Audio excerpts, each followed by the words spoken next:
May 10th, and I would like to call this meeting to order. Will the clerk please take roll call attendance? Madam Chair, Here.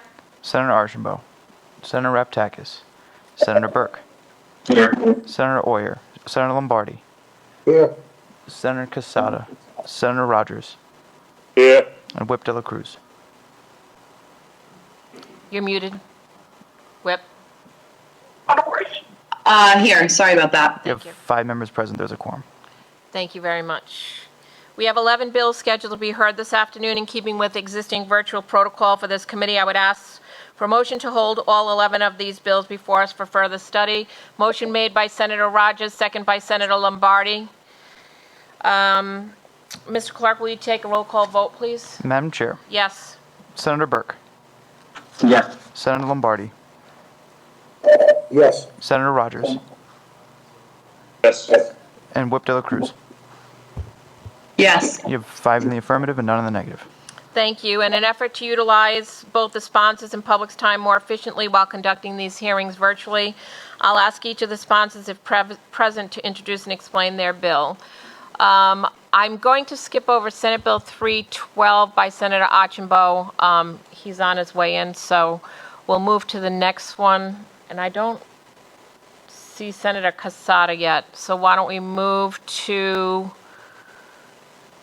Senate Bill 541 by Leader McCaffrey, an act relating to General Assembly fiscal notes. It establishes special requirements for fiscal impact statements relative to the Department of Corrections.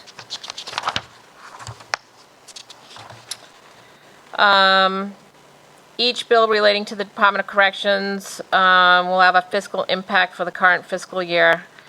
This bill was originally relating to the Justice Reinvestment Package of 2017 and passed the Senate in 2018. Any questions?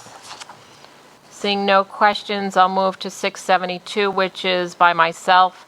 An act relating to criminal procedure. It creates an action authorizing any person who has been sentenced to imprisonment greater than 1 year subsequent to being wrongfully convicted of a criminal offense to petition the court for an award of compensation and damages, including attorney's fees.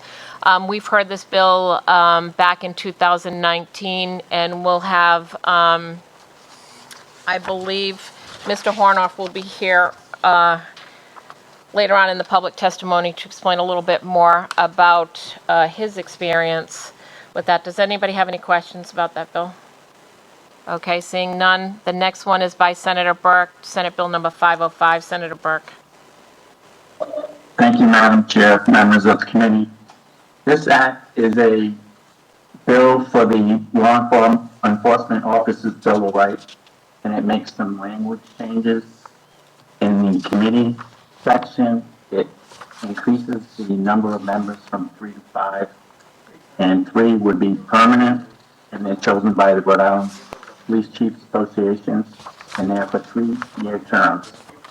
In the right to hearing section, it deletes F and H, and in the conduct of the hearing, it starts the meeting or the hearing 15 days instead of 30 after the chairperson has the committee.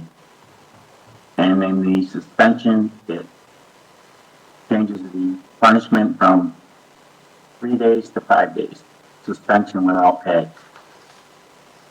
And that's it. Any questions of Senator Burke? Okay, very good. I inadvertently skipped over another one of my bills, 671. This one prohibits agencies of municipalities and state from releasing information as to the residency of municipal or state police officers regarding public records requests. I believe corrections would also like to be included in that. There will be most likely a sub A on that bill. We've heard this bill before in 2019 and perhaps 2020. Any questions on this bill? Okay. We'll go back to Senate Bill now 597 by Senator Acosta, an act relating to State Affairs and Government Law Enforcement Integrity Act. I believe Senator Acosta is on with us.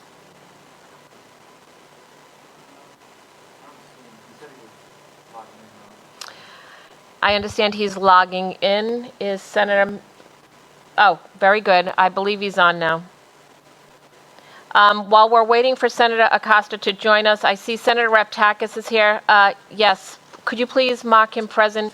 Also, would you like to be recorded in the affirmative on the 11 bills we're holding for further study? Yes, Madam Chair. Thank you, Senator Raptakis. Also, I see that Senator Quesada is present. Senator Quesada, would you like to be recorded in the affirmative on the 11 bills we're holding for further study? Yes. Thank you, Senator Quesada. And I do see Senator Acosta on with us right now. Welcome to our committee. And you have Senate Bill number 597. Would you like to explain that bill a little bit more? Yes, thank you, Madam Chair, and thank you to my colleagues on the committee for your consideration and time today. I want to briefly introduce Senate Bill 597 and answer any questions that you may have regarding the bill. This bill, like several of the others you have before you today, is about reforming law enforcement in our state, and I think is part of a broader movement nationally to engage in some crucial conversations about what law enforcement reform could look like and what law enforcement and the relationship between law enforcement and the community can look like in the future. So the bill that you see is modeled after a Colorado state law of a very similar nature a few years ago, and has various iterations of amendments. I've been in conversation with some of those legislators, and we've had the benefit of learning from some of their growing pains. It's supported by 5 co-sponsors in our chamber, and there's a parallel bill, House Bill 5993, sponsored by Rep. Batista and 4 of his colleagues. Should have also received a letter from the ACLU today in support of the bill, which I just read briefly before the meeting. Broadly speaking, the bill does a few things. It requires the use of body-worn cameras or BWCs by law enforcement personnel. It delineates and codifies the procedure for the release of video footage. Specifically, 21 days following the receipt of a formal complaint of misconduct, the video must be released. It does include some notable exceptions for minors, video depicting nudity, a sexual assault, a medical emergency, private medical information, a mental health crisis, and things of that nature, and can be released using redaction or blurring in these types of instances. The bill mandates an annual report to the Attorney General that includes all uses of force that result in death or serious bodily injury. It also includes demographic data on the people with whom force is used and instances when a member of law enforcement has resigned while under investigation. Further, the bill restricts the use of force that can be used in response to protests. It says specifically that law enforcement shall not discharge kinetic impact projectiles in a manner that targets the head, pelvis, or back. They cannot discharge them indiscriminately into a crowd. They cannot use chemical agents or irritants such as pepper spray prior to issuing an order to disperse in a sufficient manner to ensure the order is heard and repeated if necessary. And finally, it outlines a duty to intervene and prohibits the use of a chokehold on other people. A quick note on stakeholders. I have met with several members of law enforcement, folks from the Attorney General's office, representatives from NGOs and others. And something that's clear regarding this bill, but others we have before you today, is that the writing is on the wall on some of the components of the bill and these types of reforms, and specifically on things like body-worn cameras. 10, 15 years ago, there was a lot of kind of back and forth, and there was a pretty hard division between people who are pro and against them, whereas today, people realize this is just the way that this industry, that this institution is moving. And so it's a question on body-worn cameras and on footage, whether it's done through legislation or department policy. That's something for this committee and for our body to determine. And something to keep an eye on is the degree to which we allow discretion, particularly with video footage release, which invariably introduces bias to take place, right? And so as I mentioned before, one of the cornerstones of this bill is a delineation and a codification for how footage is released. Rather than the current system that we have now, which allows for varying degrees of discretion, and of course, invariably the question of, well, why this footage and not this other footage. So I'm happy to answer questions, and again, appreciate the time. Thank you very much, Senator. Any questions for Senator Acosta? Yes, Senator Raptakis. Quick question for Senator Acosta. The cost of mandating the body cameras, have we looked at what the fiscal note would be? Probably not something maybe in Providence, but some of the local rural communities, say if you have a West Greenwich or maybe a Gloucester, what is the cost to them? Sometimes they don't have a huge budget like a city of Providence or city of Pawtucket. But again, is there a fiscal note to know what the cost would be for every single community? Because again, when we mandate something, we should also have the cost behind us, to know what actually the cost is going to be. And my second question for you, on releasing of the video, you said 21 days upon request. What happens if that video has an issue regarding litigation? Should the law enforcement agency release it if it's in a court, say, procedure? I'm just saying, are we forcing the release of the video within 21 days if there's some sort of litigation or investigation? Thank you, Senator. So I'll address those in order. The first is this question of cost, and that's a great point. I have not received a fiscal note yet. I have looked at the models in other states. I wouldn't want it to amount to an unfunded mandate. The Colorado bill did do it that way, but they recognized exactly the point that you pointed out and ended up subsidizing smaller districts in order to be able to pull this off. So it is a question of how we're going to implement. And I don't want to speak out of turn, but it's my understanding, and this was my point about doing it through legislation versus policy, departmental policy specifically, that these conversations are already taking place in our state between various state agencies. And so I could imagine a world in which, we have as many different types of policies as we do cities and towns. And I can also imagine a world in which we have policies that are clustered and people and municipalities rather are able to buy it in bulk, in cooperation with each other. The most expensive part here is actually not the hardware, but the storage of data. And that's something that has changed over the last 15, 20 years. The way that you can store data, but also the cost of data is a new kind of sub-industry here that we're still trying to work out the kinks. So this is certainly something that we would want more information on as we go forward. The second point about the release of the video is, yes, as soon as a complaint is filed, the clock starts ticking on 21 days till its release. And the purpose of this is to circumvent the types of more political problems that we've had around the release of these types of things, right? And so right now, the policy varies by department. It obviously certainly varies by state. And anytime that a department does not release a video, and anytime that it does, it immediately begs the question, well, why this video and not this other video? And so this would be video released in its entirety, not in snippets, to provide the context that, and this came in part from conversation with members of law enforcement, to say, hey, you're just looking at a snapshot. You're not seeing the whole thing. I acknowledge that. I think that's totally right. And so I think that by saying, hey, after a formal complaint is filed, and this is important, it's not all video of any police interaction. There has to be a formal complaint submitted first to that law enforcement agency. Then there are 21 days to get the video out, regardless of whether it's going to be handled within civil court, and that'll depend on some of the changes that we do or don't make to Leobor, or whether it's going to be handled internally from the department. If there's a complaint filed, it must be released. Madam Chair, one more quick follow-up question. Yes. Senator, what about having the complaint being filed with the police department, and then the police department would go to a judge, let a judge make that determination? I'm just being a little cautious, and I'm concerned about automatically, within 21 days, releasing that video. I'd like to see a two-step approach. The complaint is filed, and then the jurisdiction, if you're telling me that some police departments do release the video, whether they go to their legal counsel, or should we put one more step above that and let the law enforcement agency or the city or town request it from a judge, have the judge make that determination, should it be released within the 21-day period?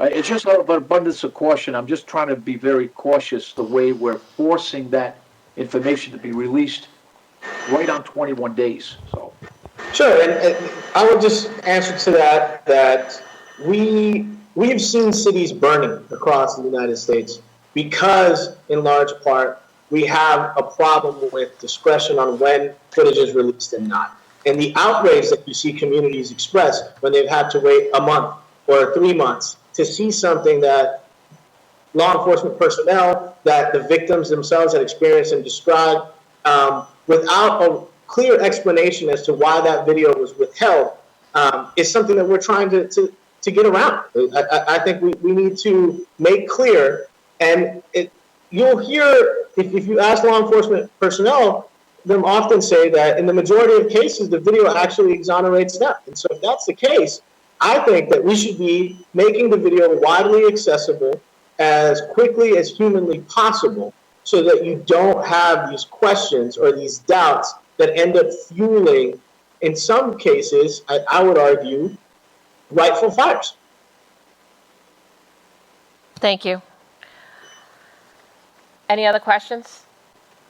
Seeing none at this time, we will now move. Thank you very much, Senator Acosta, for joining us. Yes.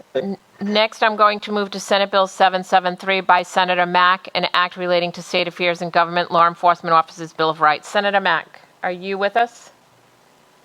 I see her on the screen. Yes, 1 second. Can you see me? I can't see you, but there you go. We can see you now. Okay. And we can hear you. Yes. You may proceed Great. My laptop died. So You may I'm proceed. a little flustered. Okay, thank you, Madam Chair.